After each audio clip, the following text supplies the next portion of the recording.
my swim time. Gonna bust up your behind. This is my swim time. Gonna mess up your whole mind. This is my swim time. Gonna bust up your behind. This is my swim time. Gonna mess up your whole mind.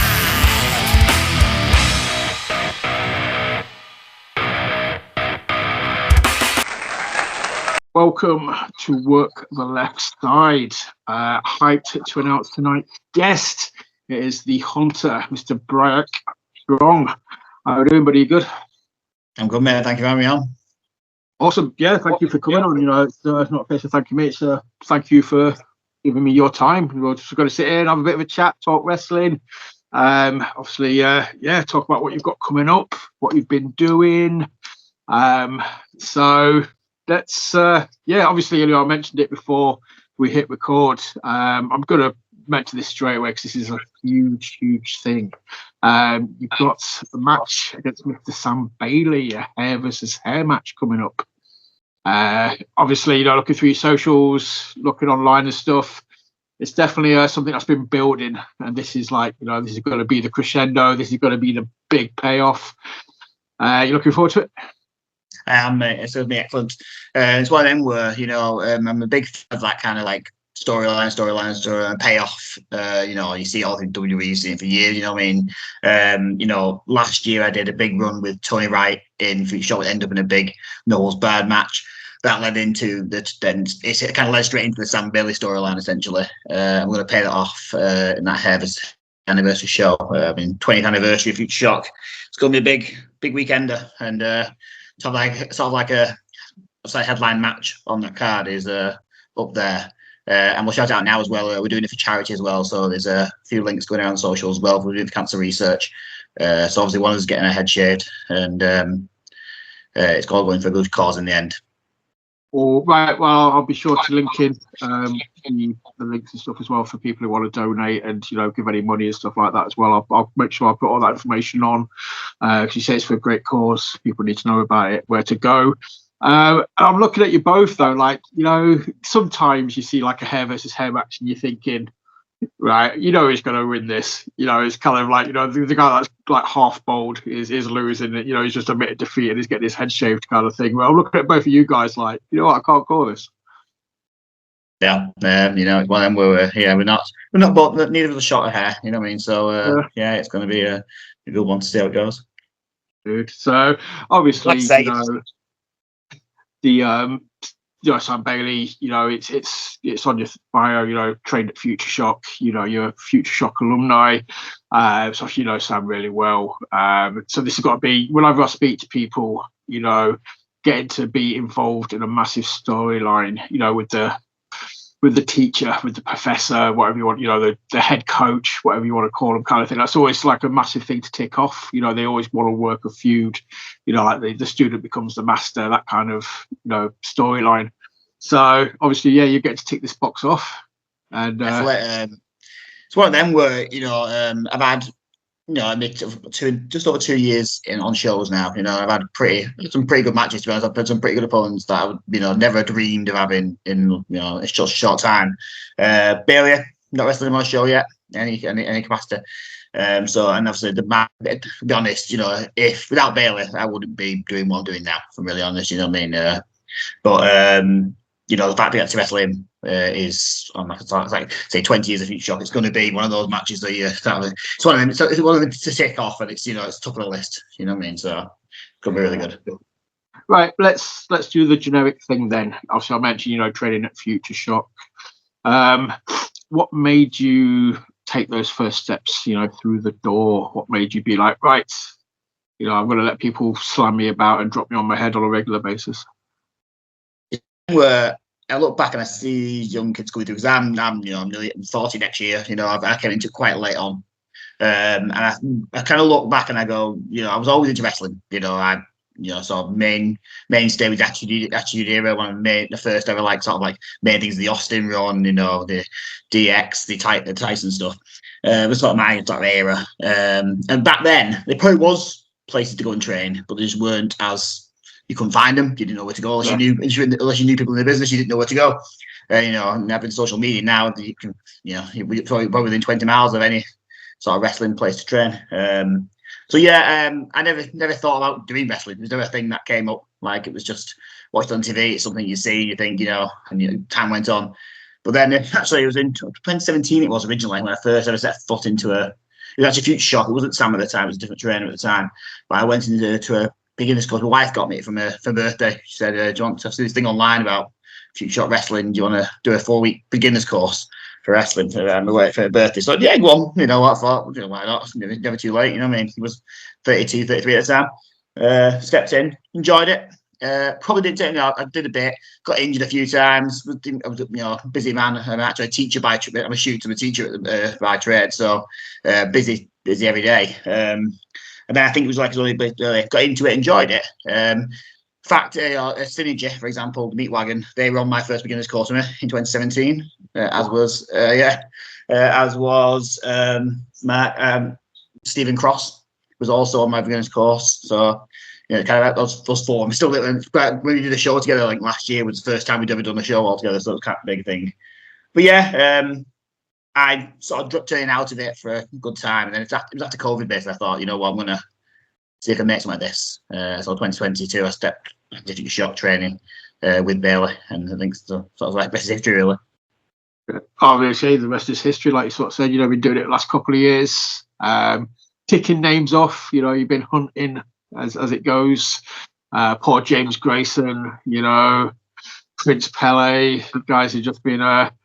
I'll get to Pele in a bit because obviously I've mentioned Tidal beforehand, and that's again, we'll talk about it in the kind of. It's always tricky when we talk about stuff like that, though, because obviously, I don't want to pull the curtain too far back, but we don't want to insult anybody's intelligence. So, anybody who knows you will be like, hang on a minute, you was kicking his ass last week, and now you're tagging with him next week, kind of thing. It's like, it's one of the great, I love about British wrestling. It's just like, different areas, you're like, hang on a minute. So, but yeah, so you go to FutureShock.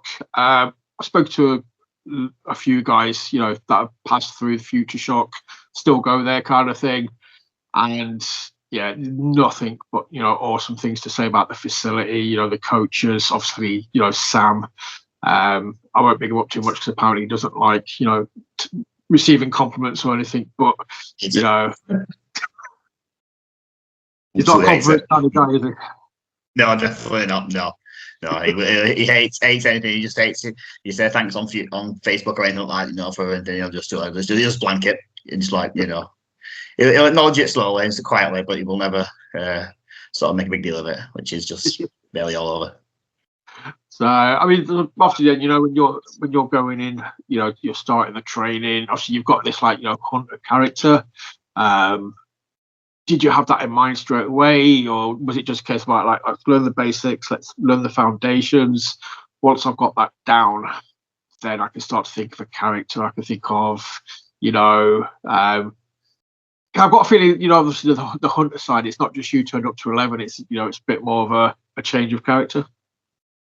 Yeah. So when I started, I was big. It's easy to see a lot of people go into it and they kind of go in with the character straight in mind, and that's not. They know what they're going to be. They know what they're going to do. I was never like that. I'm not an imaginative person as that kind of way. I'm quite athletic. I've done rugby. I've done karate. I've done other sports and stuff. So I've always been to the sports. So I enjoyed that side of it. And I was always petrified of all the promo stuff, and actually coming up with the character was always going to be my worst fear. I could probably get the wrestling down, but coming up with the character was always in the back of my mind. I could never think of something. So I took a bit of inspiration. Originally, it was going to be the character changed slightly. It was originally going to be sort of like an APA kind of character, so it was going to be for hire sort of thing. It was like a hunter for hire or character like a man for hire. And originally the name was Hunter Knight. Yeah, it was Hunter Knight originally was going to be the gimmick name, was the name.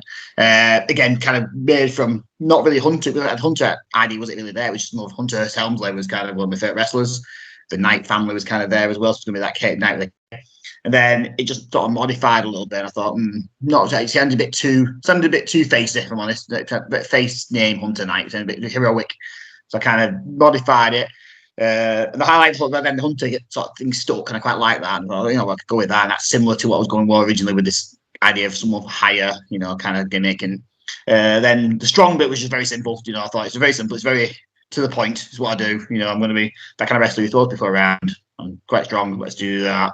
And then Briac, I was looking through. Basically, he was looking through a baby name book, looking at the baby names and going, some kind of that's something different. I wanted something like I kind of wanted the first name, surname things. I think it was big popular at the time. If you look at back to the sort of WWE 3 or 4 years ago, they're all first name, surname when they've gone away from like the monikers of one name. And Briac, I think it means powerful in Norwegian or something like that. Nordic, it's Nordic, somewhere around the lines there of being powerful. So I thought, that kind of fits. So yeah, and Briac Strong was born. Yeah. That's it. But yeah, like I say, it just kind of.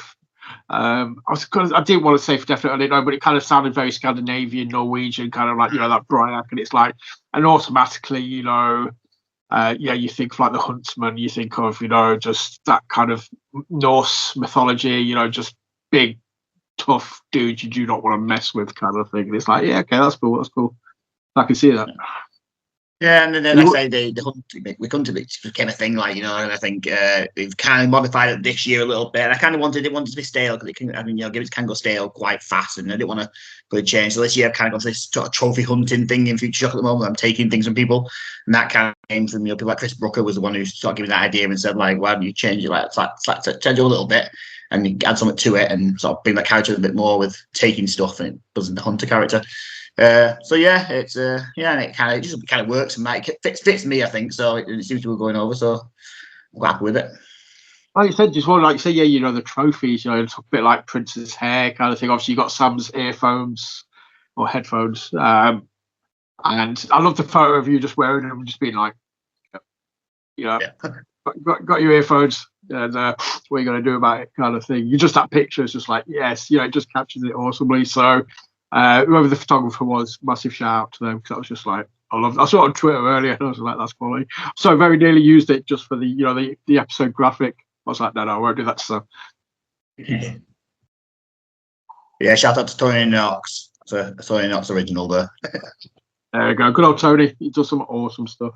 But yeah, like I say, the whole trophies thing is, I'm a massive comic book geek. So, I'm kind of, to me, you're kind of like a modern day City sort of Craven. I'm looking at it like, you're taking the trophies and stuff, and I'm just like, oh, dude, that would be such a good character as well. And not really anybody else in the UK that I could think of that's kind of got that kind of, characteristic, that kind of vibe. It's very unique for me. If somebody wants to tell me like, Joe Bloggs down south has got it, that's not I don't know really. But the areas that I know, it's totally unique for me. Yeah, I mean, I was very sort of like, really struggling with that first track, coming with that idea of didn't want to too bland, didn't want to be too over the top. That's all. Just keep it simple, I'm very much like I've gone down the Austin kind of thing. It's that kind of there's a bit of it turned up to 11, just being me and being, when on the rugby field. That's what I used to be like on the rugby field. But then obviously having a bit more twist to it with the hunter thing. So I didn't want to overthink it. I went down the Austin route of going, it's just me, but turned up to 11 with a bit extra and just make it a bit more angry, So yeah, and like I say, it's simple, but it works. So exactly, that's the thing. They're the best ones sometimes. It's like I'm going to sort of I saw the new T design, kind of thing. But for me, you're on about simple. What works? You could quite easily have a T-shirt that's just got like a bullseye on it, like a gun sight, just banging in the middle of the T-shirt, and like the words "hunted" on it or something. And I'd be like, dude, that'd be so simple, but it'd be an awesome T-shirt for me for your character kind of thing. I'm just like, okay, that's kind of cool. I mean, the arrive and leave thing just came up because obviously it's just a rip off Austin. I'm not gonna, arrive, resell, leave, and I just thought, what? Let's have that, and it worked, and it's put a T-shirt. It was started, what I mean? It's like, yeah, and it's become like kind of the catchphrase now. I used to have "You were the hunter," but it's still in there. But the arrive and leave had become like, that thing, and crowd chants at you, arrive, lose, leave, and it's kind of took off in a kind of a way where you're getting chants back at you now. So it's a good reaction. So but again, just simple. It's getting over, and like I said, I can't stress it enough. The simple things are the things that get over, the things that fans can get behind, the things that fans can chant. Be it whether you face or heel, dude. As wrestling fans, if we can't participate, mate, you've popped us. We're invested, kind of thing. We'll boo when we should boo, and we'll cheer when we should cheer, kind of thing. So, But like you said earlier, the whole Sam Bailey thing is, that's a storyline. That's building up emotions. You know, when that match happens, you know, the fans are going to be on the edge of the seats, and because you've already got us emotionally invested, you can do what you want, and as long as you know this, you're going to get a reaction out of it because we care, kind of thing. And I don't know if you've obviously found that working more and more storyline stuff, you can do less, but it means more. Yeah, that is one thing that I have to away loads from, sort of like more the veterans in the business as well. Like, you know, because obviously I've worked with Joey Hayes, I've worked with DDL. You know, there's a lot of lads in FutureShock who've done it around for a long time, and planning with those lads and just going through matches and stuff. It's the first thing that Joey said to me was, just keep it simple. You don't need to, you know, do all these. Everything doesn't need to be everything so fast. Or you can do a nice 10 to 15 minute match where you don't do much, but you get the crowd involved. And if they go happy, that's what it's all about. And you know, and that's what I took away from it. The kind of thing, it doesn't need to be the, you know, every 5-star under the dome thing. You know what I mean? It is just, you know, let the crowd enjoy it, and that's all you can. That's what we're doing. That's why we do it. That's why we do it to entertain. And I think that's my kind of takeaway is that you don't need to change the world. You just have to do, you know, what you need to do. And if people come away enjoying it, you've done your job. Exactly, and the more likely to come back the next time, and the more likely to come back next time as well, because you've got them emotionally involved, kind of thing. So, yeah, I think a lot more promotions are kind of getting that now. You know, I'll speak. You know, I know FutureShock do. You know, I know Odyssey. You know, get it. You know, Grand Pro, South Pro. You know, so many promotions are now.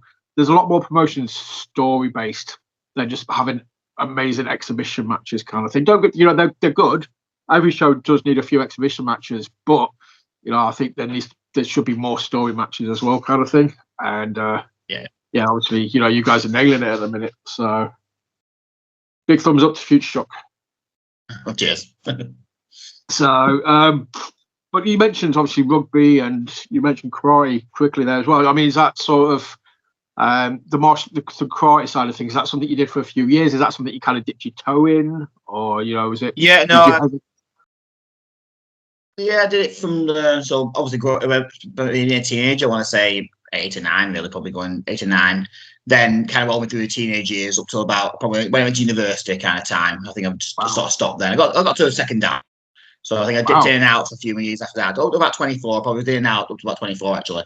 Dipping in and out, got my second dan, and then just your life gets in the way and you kind of move on to other things. I started playing. That's when I went to university. That's when I started playing rugby. I played a bit at school, but not much. Started playing more rugby league when I got to university and stuff, and then started playing all like open ages after. You know, I'm from Wigan originally, so it's kind of in the blood, really. You know what I mean? So I think I got into rugby there. So yeah, it's just so I've got a second dan, and I still, I'd like to say I still practice. I've been a few times over the last few years, but it's something that's kind of gone off the wayside a little bit. It's just like I say, it's you know, you can't do everything. You know what I mean? But the reason I mentioned it is it always kind of interests me because again, I spoke to a few people that kind of did martial arts before they got into the wrestling kind of thing, and the general agreement is it kind of helps. It kind of puts you sort of a few levels up straight away because you've got that movement down, you've got that transitioning down. You know, you can move around the ring a little bit easier or a little bit smoother. I was wondering if you found that as well. You know, obviously, you know, with the history of martial arts, when you stepped in the ring, you know, was your footwork just a little bit ahead of where it should have been at any given point?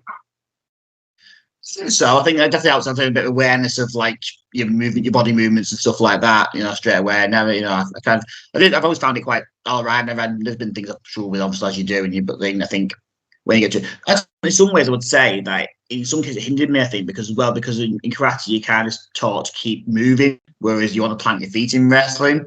So is that kind of So it's like, you know, instead of the bouncing thing you were doing in karate, it was more, I was doing that too much, I think, and I was actually told to just plant your feet more and stay more still actually in wrestling. But at one point I was interested in doing MMA, and I think, but then I thought, you know what, I'm not really wanting to go into work every day with black eyes and whatever, so I thought I'd change. And I think I'm glad I went down the wrestling route in the end, the MMA, because I think it's not, you know, I'm not into that, I don't think, at the moment. So no, that's definitely a whole different level. It's a different kettle of fish. Like I said, unfortunately, you know, I've done a few MMA training things, and it's just, you know, I know wrestling hurts and everything like that, but you know, the idea is like you protect each other, you work safe, you know, you trust each other. obviously, you're doing the MMA stuff. You're not protecting each other. You're just going out there to not hurt each other, but just be, you want to be the alpha. So Yeah. it's the business. So right, we mentioned him earlier. I'm going to mention him again. Then Mr. Prince Pele, the caffeinated one. Obviously, like I sort of said, depending on where you are, you're either bitter enemies or you're the Royal Hunt. How's that? Yeah, obviously, I know Pele's awesome human being. I'm presuming, obviously, you two guys get on really well. To form the tag team, basically. Yeah, so that's how Pele started training. January last year. So he's come on, from where he started from. He's just flown business. He came to one of the biggest courses at FutureShock. About probably last year, before, but he came in, and we hit it off massively. We're like best mates now, really. He's, if I'm traveling to a show, I'm going with him. Or whatever, or we'll travel each other. And obviously, we had 2 matches in FutureShock together. We've been in Rumbles together. And we thought let's have an idea of doing something different. I think Tyler was interested in doing the tag team tournament, and we've been doing some sort of training and just practicing stuff like certain things and saying, let's do tag team stuff maybe. And then we sort of reached out to Tidal, and we developed the idea of the Royal Hunt, because I know he's also doing the tag team with Grayson as well as Gen 1, so he's got a couple of different tag teams going on at the moment as Pele. So we come up with this idea of the Royal Hunt, and then we pitched it, and then so that sort of took off at Tidal, and think got our debut match in September the 1st against the Queens of the Space Age. Yeah, it is. Yeah, I didn't realise it was your debut match. Sorry, dude. I thought you'd had a few matches already, kind of thing. So no, it's their debut tag match. We've done a bit in training, but nothing. We will be our debut as a tag team. Nice. Okay, cool. Okay, I'm extra excited now. Then just kind of sort of see, because it's going to be exciting. It's going to be fresh. You guys are going to be, excited to be trying something new, working together, kind of thing. I'm not being biased, but I'll shout out Tidal. You guys will turn up. It's an awesome venue. The fans will be, proper buzzing to see you guys. Because again, obviously being over here, we kind of get used to seeing certain teams all the time. So it's always really cool when a new team turns up. And you guys are a new team, because you're not just a new team here, but you're a new team anywhere, kind of thing. So yeah, it's obviously you've checked out some Tidal stuff. You know what to kind of expect from the fans and the promotion. Oh, definitely, yeah. So it's been one of them. Like I say, I'm not. Again, I've come back to sort of work really. I have a full-time hectic job, 2 children, wife, all that stuff. And life, just general life. So I don't do as many shows I'd like to, and that's probably on me as well. I don't tend to. If I work every weekend, great. If not, it's not the be all end all. I've got other things, and but then there's other places like Odyssey, for example, and Tidal, places that I've been sort of scoping out, and the places I'd like to just get into a bit more and do a bit more with, and just have a bit more variety around as well, and get some out to other places. But yeah, Tidal's one of the places that I've been watching a few things about and going, I'd love to work there. And then when Prince Pele reached out and stuff and made the connections with Tidal, I was like, yeah, let's do that. That's we'll do it. We'll do something different. Dude, I'm hyped for it as well. So obviously, I'll be there. I'll be cheering.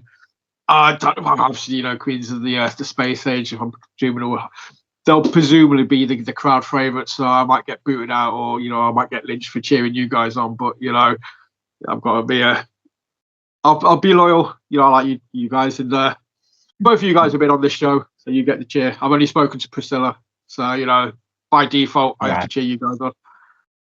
That's the real. So obviously you mentioned Odyssey there, mate. Yeah, the Hunter character in Odyssey. Ooh, I could see that the fans would eat that up. Yeah, it was a match with RPD. Not 4 weeks ago, over in Barrow, and that was we were talking then after that. He was saying that'd be a great match to put back onto to Odyssey and stuff like that. And again, it was one of those matches that again was one of the bucket list matches as well. Wrestling RPD, because again I've trained him a few times in FutureShock back in the day, and then not seen him for a while. He's been busy doing his boxing and whatever, and running his own gym and that thing. So, but yeah, he's another person that we had a great match, and yeah, I think Odyssey is one of the places you always I always talk to lads, and I was like, here, I see a crowd. I've not been to an Odyssey, Matt. I've not been down to Odyssey, unfortunately. I'm not there, but I hear the crowd is different. Wrestling's still real in Odyssey. That's a kind of the world, you know what I mean? Oh, mate, still really wrestling's Morecambe. still real. It's still real in Morecambe. You do not want to. I think, one of your guys, Lance Rivera, the dude pretty much got lynched, or so. I think, dude turned up at an Odyssey show wearing a Lance Rivera t-shirt and pretty much was like, "No, mate, we don't wear Lance Rivera t-shirts around here." It's like, "Oh, okay, right. I'll go get changed." So it's just awesome. But obviously, then you got to work RPD. Obviously, we love RPD. So how did you find that as well? Like you sort of said, you knew the guy previously anyway through sort of training. So it must have been cool just to basically, butt heads again. Yeah, and again, another similar match where we were sat there planning it and just talking through what we'd do. And again, RPD having one of those little hold heads on his shoulders kind of went, just keep it simple. Let's just, we don't just tell the story. You know what I mean? We told a nice story in that match of RPD trying everything, getting overpowered by me, and eventually getting the win at the end. And it's kind of just a very simple storytelling. And then at the end of the match, he gets the big punch in out of nowhere and kind of family gets me down. But again, it was just simple, and I love the match to work, and again, like I say, one of the bucket list ones I have on my list to cross off that I know I got off as well. So I was, and it was a lovely match. And I think after the match we were talking and saying that we'll have to run that back point somewhere else as well and keep I think it's one of the matches that we'd love to do again, definitely.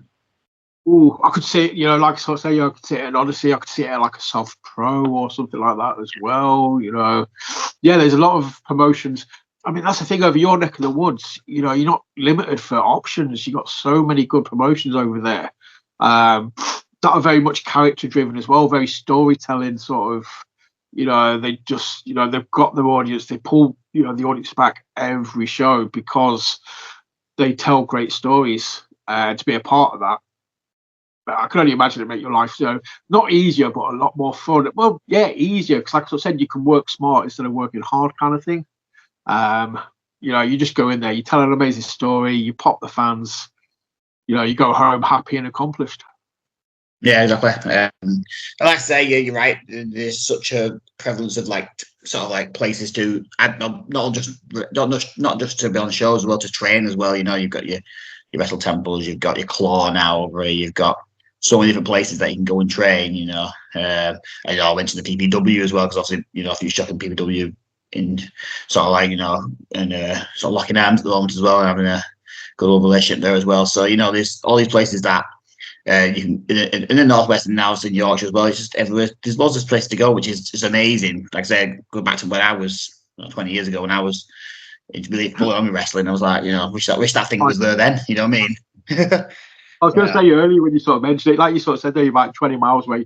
I've said it I don't think you're ever more than 30 minutes away from, a good school. You might be an hour away from a great school, but you're never more than 30 minutes away from a good school, just to start off with, kind of thing. But yeah, I think Wrestle Island as well, that's another promotion. I could see I just think your characters just, would pop in so many different of these kind of promotions. The ones that use, because your character fits perfectly for that build. Like I said, you turn up, you hunt, you take something from someone, you take a trophy, you make that shit personal, and then you have the match, and it's just like, oh.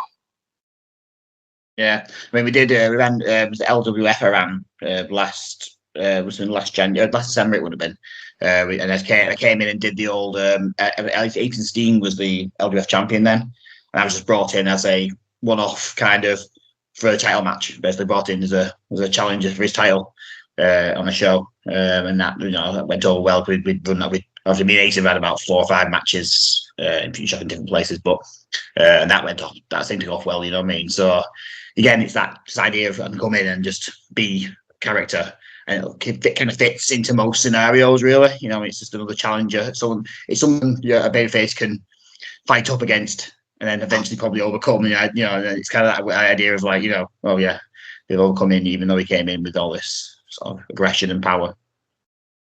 Well, that's it. It fits perfectly. Cause you could turn up at any promotion and basically just be like, look, I'm hunting the best of the best. I want to sort of take another scalp. I want to take another trophy. I want your belt. bam, that's the story there. That's the stake of the match. You know, the fans are invested. The fans buy into it because it's like, it makes sense. It's logical. And then, yeah, you turn up, you know, you lose to the champ, you go away again. And it's like, okay, but, you know, you've always got that return. You can kind of like, okay, you know, you've always got that return match of like, right, I learned my lesson. You know, I'm a hunter. I learned from my mistakes. I'm going to come back again and be successful next time.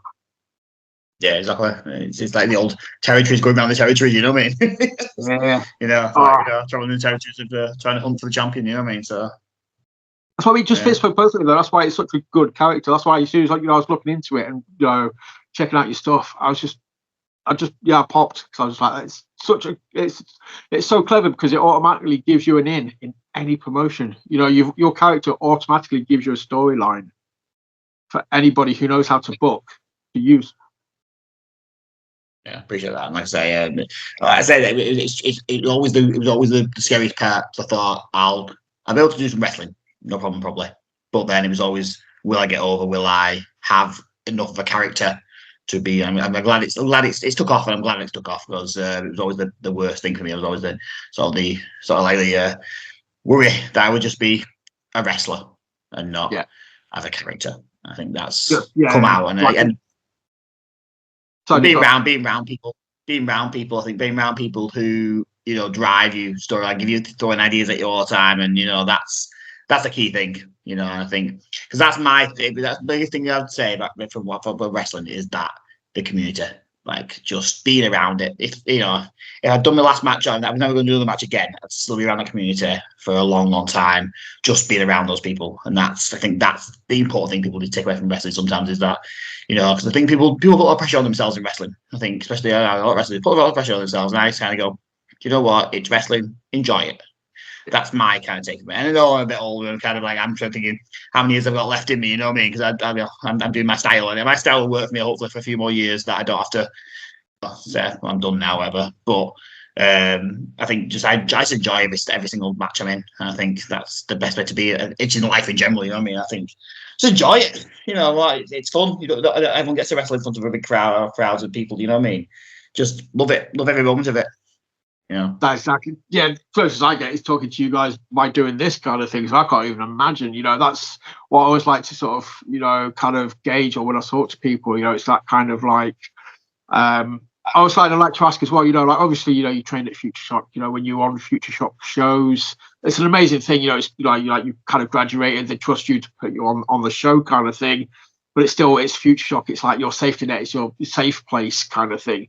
It's like, you know, when you first get that first booking outside of your school kind of thing, how did that feel? And kind of like, you know, I spoke to like Joey, cement wrestler Slade, just Joey, aka whatever his surname is at the minute, and he showed me like the £10 that he got paid for his first. He's got it framed.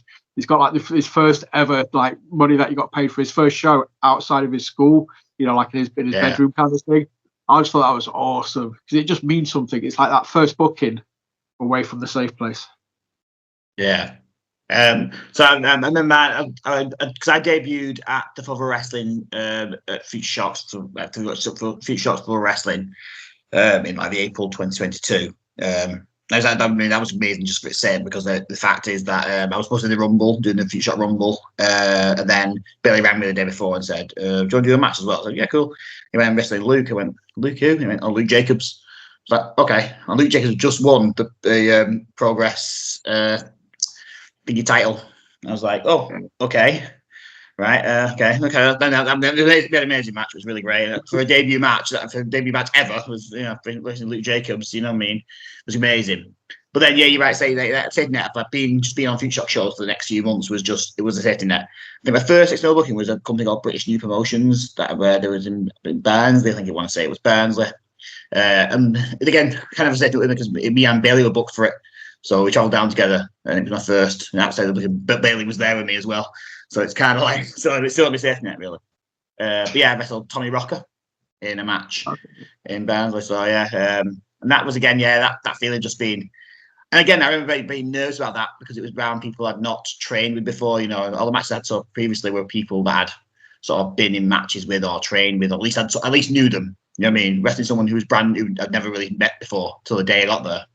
that was like kind of a bit different. And I'm just going, we'll be able to, plan a match and be able to do it with someone who's I don't know. And yeah, it went really well. It was a really good match, really good show. But yeah, I really enjoyed it, and that was amazing. That's the thing. I mean, obviously, you said Sam was there, but that's still a massive deal. Like you said, you're walking into a brand new locker room, you're walking into a new venue, a new building. Like I say, you've seen lots of new faces, and yeah, that's I suppose. But I'm just going to rewind back to the Luke Jacob thing. That's sort of like, you know what? We're just going to throw you straight at the deep end, going against one of the best in this country on your debut match. Go for it. You would, mate. That must have been a huge learning curve, though. Oh, and the fact he was doing, I think he was doing loads of signings and stuff in the progress ring or during the day and the convention. So really, he didn't finish till about 6, and I think our match was like 7 or something like that. So he comes in the locker room about 6:10. I'm like, I'm quite. It's my first ever match, mate. First ever match. And you know what? Jason just sat down and said, "We had about 8." He went, "You know what? We'll do this. We'll do that. We'll do that. Get your shit in. You know what I mean? Kind of thing. You know what I mean? It's your debut. You enjoy it. So I'll do this. I think with a pile driver, I was like, I'm not talking about them before. Let's go. But safest pile driver to this day I ever took. You know what I mean? And it was just, an amazing match. My chest felt in bits afterwards, but then after to come out, I think he did that. Then there was another match, then the Rumble. So let's come back out and do the Rumble as well. That was the one with Braun Strowman in the Rumble. Again, crazy day. You kind of look back at those days and I kind of go, do you know what's going on here? Like, just wrestled Luke Jacobs and being a battle or a Royal Rumble with involved Braun Strowman. Just what a day. Dude, just an explosion. Like you said, mate, it's like, you got to look at it and just enjoy it, because that is absolutely, obviously at the time, you just kind of probably swept up in it. It's only like the next day or a week after or a month after, you can think back and be like, oh, shit. I just appreciate every moment of that kind of thing, because that's awesome. So, but yeah, so, you've got got those things coming up, obviously, obviously, I mentioned sort of karate. Rugby's got to be a useful kind of skill to pull over as well. Just being able to take the bumps, being able to take, the hits kind of thing. Oh yeah, I mean, playing open age rugby in Wigan, it's not the comfortable thing in the world. There's some big lads there who just get a lot of players I used to play with who were ex professional players who've obviously retired and want to keep playing. But yeah, it was always about the collision, and that's, I say, the physicality of wrestling. I think it's such a physical sport, wrestling. I didn't realize until I started doing it. I think a lot of people don't until you get. I would encourage anyone, even if you never go and do it, do a beginner's course and see how the bump feel. Enjoy and have a go. That's what I would say. Because and even if you don't carry on, I help someone to help out with Bailey with the beginners courses and stuff, and I'd say over half of them come back and stuff, but then some of them just want to do it and just go, you know what, I want to see what it feels like, and might not be for them, but it's such a physical sport, and I thought rugby would be the most physical thing I'd done until I did wrestling, and and I sort of talked to the lads who I used to play rugby with and stuff, and they go, it's all fake, innit? Blah, blah, blah. I said, come down, do a session, see how you feel after it, and that's the kind of. I think it's so physical, but you know what? But yeah, I think wrestling, the rugby definitely helped me. It helped me have that kind of like, you take the impact and, have been on the field for 80 minutes with, 20 odd stone men. It's, it takes a toll on you. So I think, wrestling it's definitely setting up right for it anyway. Yes, no, definitely do. And like you sort of said, oh man, I'd love to if I, again, life, work, kids, that kind of thing. If I had the time, I'd love to just do like a 4 week, just because I think, any fan who steps into the ring and takes a few bumps will just have a whole, I think we've obviously got, appreciation, we kind of think we know what you guys go through, what you put yourself through. We know it hurts, you get injured, but obviously, we haven't taken a bump. We can't speak from experience and be like, oh shit, okay, we know these guys get freaking hurt. We know that shit hurts kind of thing. So I think, if any fans that did that, would walk away from it and be like, you know what, we had appreciation, we've now got even more appreciation kind of thing. Yeah, definitely. I just like I would have regretted it if I never done it in the first, I found out because I was appreciated wrestling, and I was never a massive live fan. I think the first ever live show, apart from like watching WWE or whatever live in the NBA or whatever, the first ever I'd say indie. Even though the Monaco was around the corner for me, the GPW run, and when they were running back in the day, I never something I did go watch, really honest. I think I went to a FutureShock show in about 2018, I want to say. I think Pete Dunne was on, so I thought I'll go and watch it in Presswich. That was my first ever, I think, live indie show, to be honest. So it's not something I've ever done. But now, I will go and watch an indie show if I've got time. If I've got time, I'll just go and watch a show. You know what I mean? And it's the adrenaline rush of it, I think, is just what a sport. It's just amazing. Isn't it? Wrestling is just great. It's, the end of it. And I appreciate it so much that I did because I did it and because I'm doing it. And I think, do you know what? I think, it's just brilliant. Yeah. That's it, and that's the reason why you guys get into it in the first place. And it's just nice to see, you still got that. You're still a fan, even though you obviously, you are a wrestler now. You're still a fan as well, kind of thing. And I think that kind of keeps that excitement, that enthusiasm going, kind of thing. So, what are you able to? I like to ask people this kind of thing, because some people can just switch off and they're just still a fan at heart, kind of thing. Other people are just like, no, I can't switch off. I just automatically start fatiguing stuff. Can you still watch wrestling as a fan, or do you find yourself just being like, oh, that was a bit, oh, no, I would have done this a little bit different? Probably not like that. I mean, I don't watch. There's too much invested on TV. So I try and watch about 20 hours a week of AEW and everything else, and NXT and WWE. So I try and watch the pay-per-views and stuff like that, and try and if I can watch Raw, whatever. More, do you know what? I do watch. I don't tend to criticize or do that. I take things from it, and more. I do watch it for enjoyment, but they'll be like, oh, I like that spot. Well, that's different. I could do something. Maybe I could do something similar to that, or whatever, and I will find myself sort of gravitating to your Gunthers or your Brock Lesnar's or your people who I like their style of wrestling, and I watch them and I go, oh, and I might rewind and watch that match a bit more and see what I can take from it. So I do get more into me kind of, oh, what can I take into my matches from that? You know what I mean? But then if a good match is a good match, I just get involved. You know what I mean? So it just and everyone that is just a brilliant match. So. Yeah, I've started watching wrestling in a different way, I must admit, from what I used to watch it, because I think, I was thinking in the back of my head, I like that. Could I do something with that and maybe use that in sort of my matches? But then on the other side, like I say, if it's a great match, it's a great match. So, then I'll just watch it and be engrossed. I like the way that you kind of said that, like, you'll watch the match first, and then you'll watch it again and kind of pick it apart. So you're watching it first and foremost, like say you're watching it as a fan, you're enjoying the match, and then afterwards it's like, hang on a minute, I'm going to watch that again, and I might be able to put, so you can watch it 2 or 3 times and pull stuff from it. Well, that first time you watch it, you're still watching it and just enjoying it for what it is, kind of thing. Not necessarily 101 into it, you know what I mean? Yeah, I was always taught when we matched years ago, it was just to watch the match first. Watch the match first as a fan. Then you can watch it with no sound. Was always the next thing. Watch it without the commentary. Watch it with no sound, so you can sort of visualize more stuff. You're more focusing on what's going on rather than the emotion from the commentators or the sound of the fans or whatever. Take that out of it, and then pick apart bits and search the person. So I think someone taught me years ago. I think it was on either some seminar or a podcast. It might be Scotty Tuati, maybe. Someone definitely told me on a podcast or a seminar that was how to do match studies, was to watch it with no sound afterwards and then pick out certain parts of it.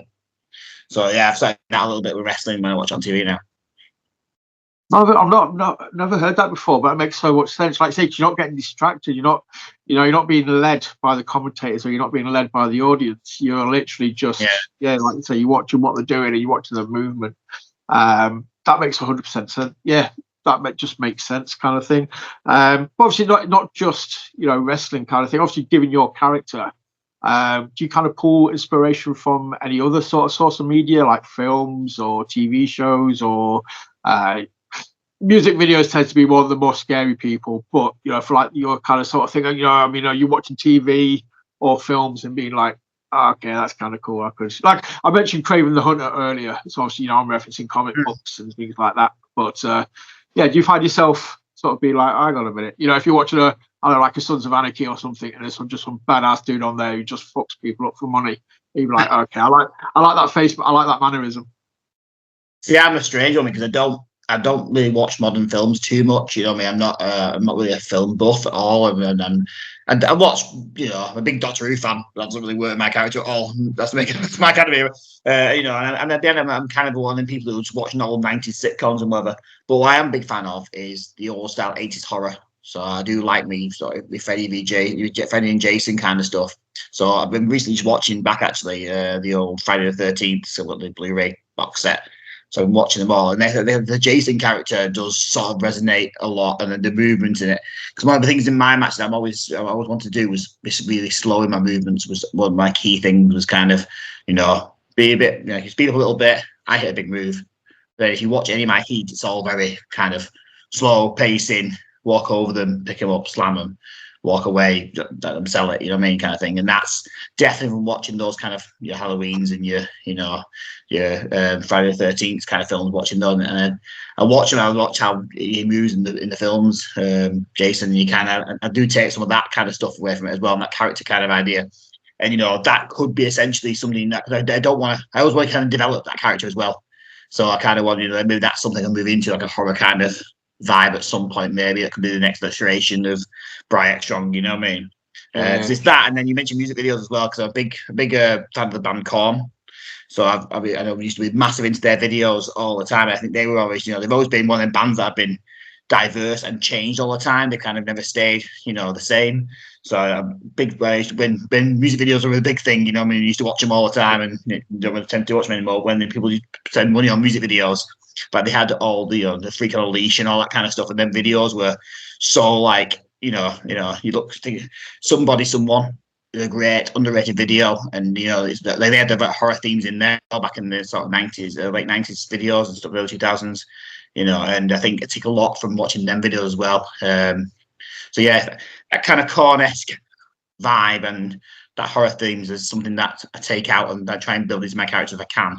I think something to look at developing as well. So, dude, that's awesome. That's the key thing with that is precision, or your movements are precise, like the slow, the methodical, and they are precise. That's why I kind of take from any kind of horror character. Have you got to Jason Takes Manhattan yet?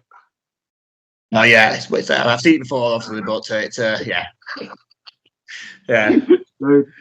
I think four at the moment. Four's all right. Five's when it was a bit rubbish because five didn't sort of keep five canon. I don't think in the end it was. Yeah, so yeah, it's all a bit strange. Is it 5 or 6 when it's the kids in the cemetery and they kind of bring it back to life? They're doing like the hoodoo voodoo kind of sort of stuff. Yeah, that's 6. I think 5 after that one. Yeah, I can't remember. Yeah. I watched them all again recently myself, kind of thing. Because I've never watched them. So my other half is a massive movie geek. She's like, right, you're sitting down and you're watching all the Friday the 13th, and we're still together. I didn't sort of, I didn't walk away after suffering Manhattan. But I was like, okay. Yeah. But no, that kind of thing. And yeah, Korn videos, massive shout out to again, I'm a massive comic book nerd, so Freak on a Leash resonates really strongly with me because of the artwork in it or the animation in it kind of thing. So, but yeah, like so it's that precise sort of movement. Yeah, dude, yeah, it does kind of seem like, if you want to keep it fresh, yeah, I could definitely see Briac becoming a little bit darker, a little bit more sinister, a little bit more, evil. That seems like a really good evolution, a couple of years down the line kind of thing.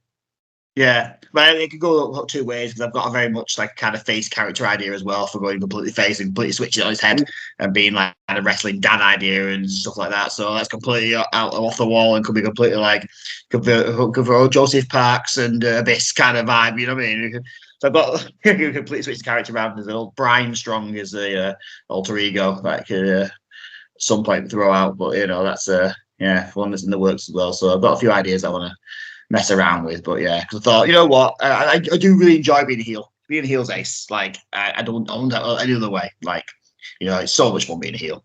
But I would like to experience being I'm doing a show in Wigan in November for Wrestle Story, which is Adam Barker's doing a charity show then. And because last year I did it, and I wasn't sure if I was face or heel when I turned up.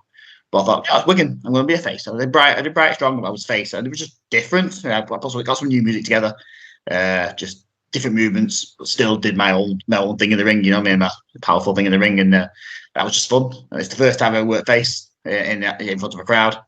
So I've only ever worked face once in two and a half years. So it was something different. So I thought, I could try this actually.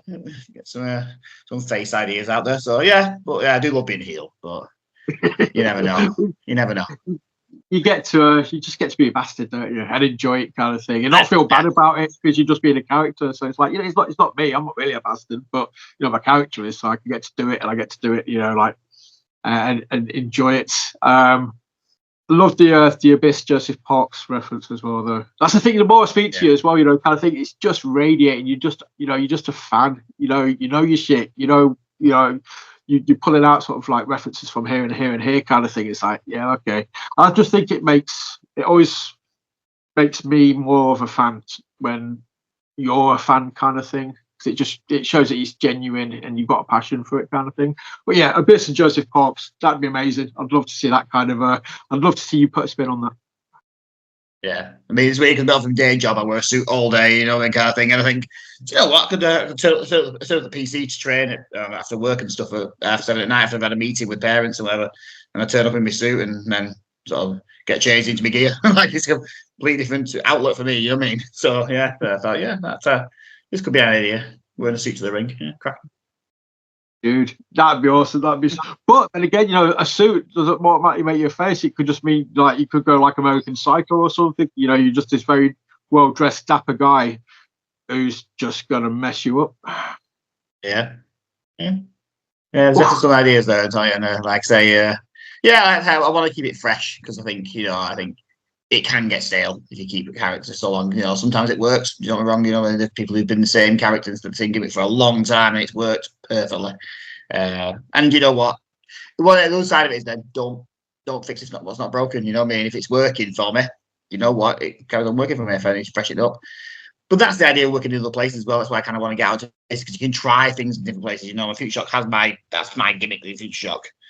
What if I go to work somewhere else, I could try something different and have a free reign and try something slightly different if I want to. You know what I mean? So I was saying earlier about the awesomeness of British wrestling. We said it earlier about Prince Pele kind of thing. Over here, you're like the bitterest of enemies. You go to another promotion, you guys are going to be in a tag team at Tidal kind of thing. But hopefully, obviously, because it's in Yorkshire, fans can kind of have that degree of separation where they'll have probably seen it online, but they would have sseen it in person kind of thing. But they'll know of it. But because they weren't there in person, they can kind of suspend disbelief and be like, yeah, this guy, this is an awesome team kind of thing.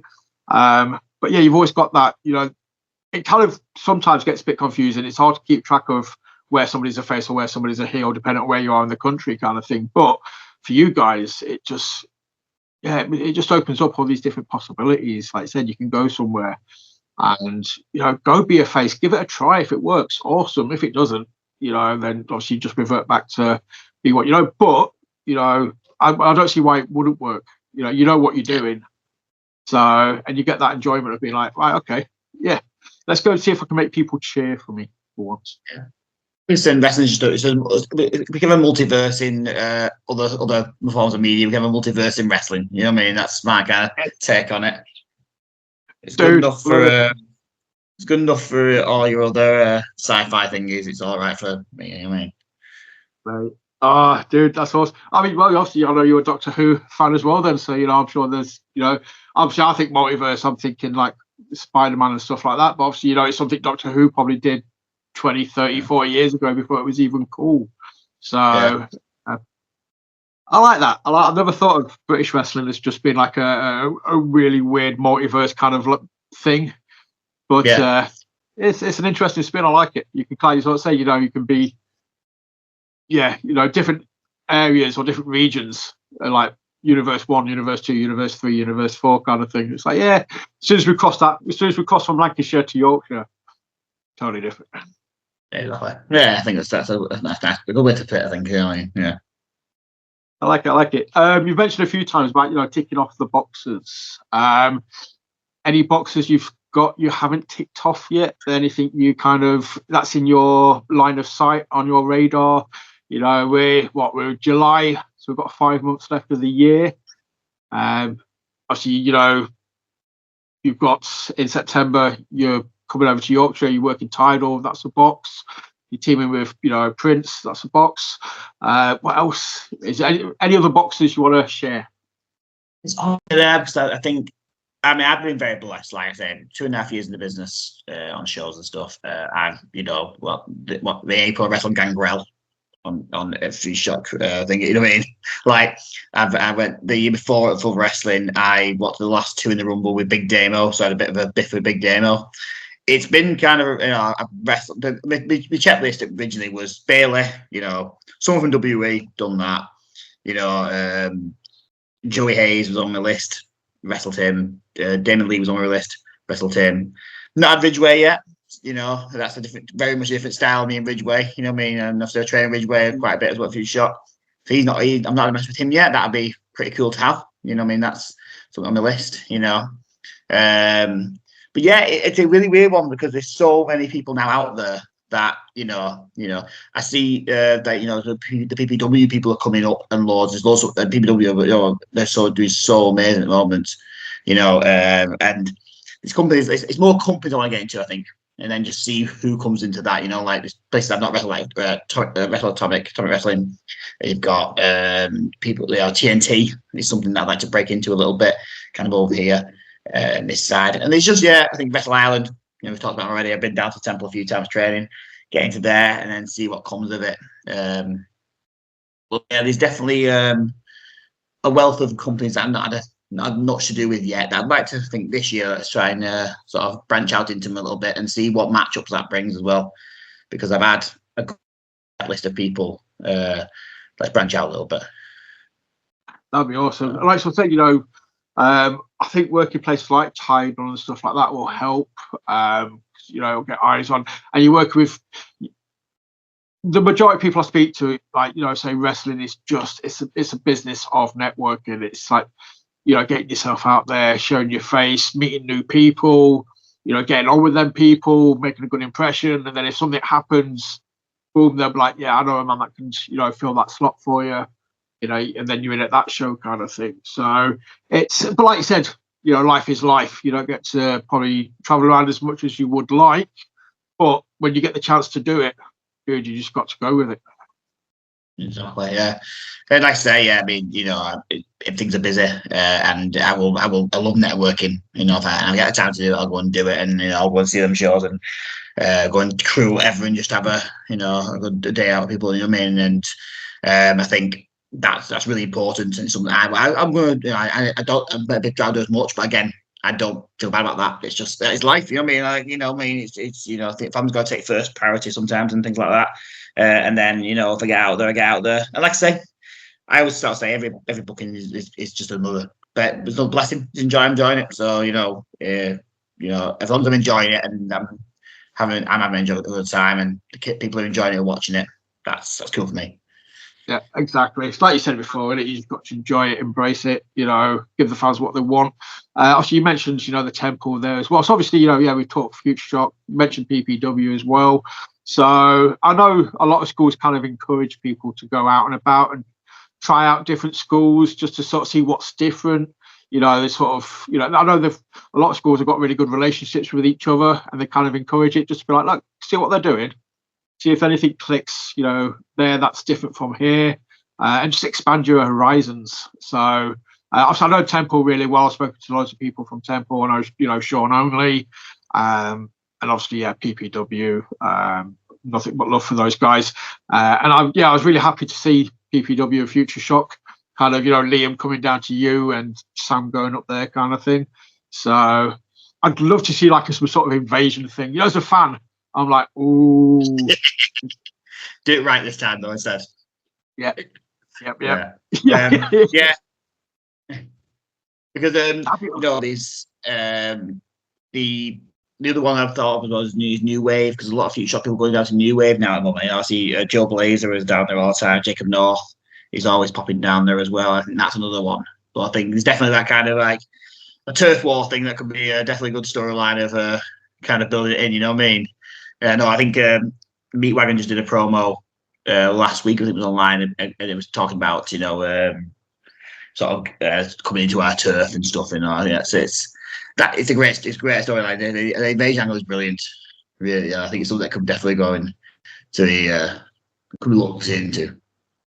I was talking to somebody on last episode about factions, you know, in the UK. I just wanted there to be a massive faction, like just like, you know, the old school NXT, you know, like the Wade Barrett NXT kind of thing, you know, like where they just turned up and annihilated the main roster kind of thing, and it was believable because like they were hungry, they were passionate, you know, and that a faction could be a school, so it could be like, you know, FutureShock just as a group, just be like, you know what, we're just gonna freaking, you know, just raid, or we're just gonna turn up on another show and just absolute cause chaos. I think like obviously PPW did it at Atomic, you know, like the 5 guys from PPW turned up at Atomic kind of thing, and I thought that was awesome.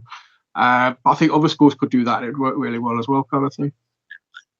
Yeah, I'll give it a shout out now as well. Kemper as well. I'm a big fan of Kemper at the moment. Josh Kemper is, you know, he's one. Someone booked that. But Briac and Kemper, I'm telling you, that's one that we'd love to have. I've spoken to him a few times. He's one that I'd love to just hit the scene. He's hitting massively as well. And at the moment, he's doing lots of big things. I think I'd love a match with Kemper. I think we'd have a bit of a barnstormer there, I reckon.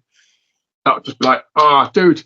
I've said this, but every time I speak to people, I always kind of come away. Somebody will be like, how about this match? How good would this match be? You know, like them versus somebody else. And then it gets stuck in my head, and I'm like, I then go and tweet about it for the next week, kind of thing, trying to, you know, just put it out into the universe.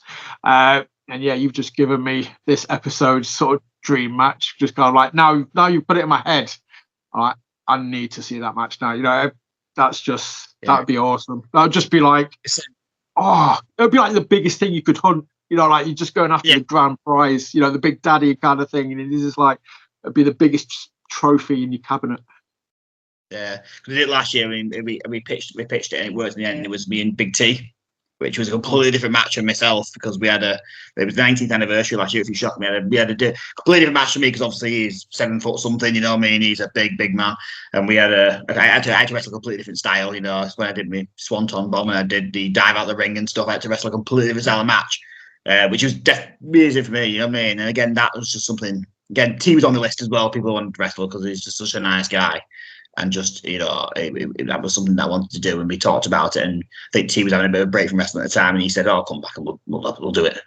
So it ended up being like a cracking, you know, match that one. Again, yeah, there's just so many matchups that, you know, I think we could be some good matchups and some people I keep seeing on the scene. You scroll through your Twitter feed and you kind of go, "Oh, yeah, you know what, that'd be good one." So yeah, hopefully the next year or so we get to see some of those matchups happen. Yes, right. Well, it's there now. You've said it to me. It's out in the universe. I'm going to tweet about it numerous times now. So, you know, I'm putting it out there. If anybody wants to pick up on it, that'd be amazing. Just clock the time, dude. I've taken you over the hour mark. Sorry about that's kind of flown by. And I'm just like, I'm more giddy now as well. I've kind of like thinking about stuff. So, right. Okay. I'll let you get gone, because I know you're a busy dude, like you said, you know, with work and everything like that as well. So, yeah, you know what? I think that's a good thing to wrap up on, like Briac versus Kemper. I'm going to leave that in the fans' heads. That's going to be the last thing they kind of think about when they watch this episode, and we'll just make it form. It will take shape. But where can people hit you up on the socials? Where can they see what you're up to and what's going on? X or Twitter, whatever you want to call it now. It changed everything, I mean, but at Briac Strong, same on Instagram at Briac Strong, and also Facebook, the Hunter Briac Strong. And again, I'll just push a shout out for the match of me and Bailey on the 11th of August for Stockport Guildhall. Tickets are on sale, but also, you know, more importantly, it's a charity. You know, money's going for cancer research. So yeah, if you follow me on there, you can find the links and stuff for giving some money to cancer research, which is close to both me and mine and Bailey's hearts anyway. So, well, I'll find the link. I'll put it in the episode as well, description. So obviously, you're watching this, click in the description. There'll be a link in there for how to donate, or just information about the show. You can go, be nice and donate to a great cause, support two awesome people, support the show. Obviously, we'll tag you in stuff when this gets uploaded. So if you're not following, Briac already, please do so. Click on his name, hit that follow button, see what he's up to. If he's on a show near you, go watch it, buy tickets, buy merch. He's got an awesome new t-shirt out. Hit it up. And obviously, well, hopefully you already follow us. If not, it is WTLS 316 on Instagram with my boy Ash. He runs all that side. And WTLS 420 on Twitter or X. And before we go, massive shout out to Pulverise as well, the band, who have just given me permission to use one of their songs on the intro. So if you watch this episode and there's a new song on the intro, that is Pulverise. Check them out as well. But yeah, thank you for watching. Hit like, hit subscribe, share, comment, do all the boring generic stuff I always ask you to do. And we will see you again very soon. Briac, thank you so much, mate. And I'm honestly looking forward to seeing you at Tidal. I think, it's going to be an interesting match. You and Prince against Commander and Priscilla. Just if you need to get any practice in slaps, mate, you will get. They will attempt to slap you numerous times. That's all I can warn you. Over it. I think the record so far is, just to give you the heads up, kind of what to expect. Jason Joshua saying I think he got slapped 37 times in their match. So yeah. Get some defense in for slap. Duck and weave.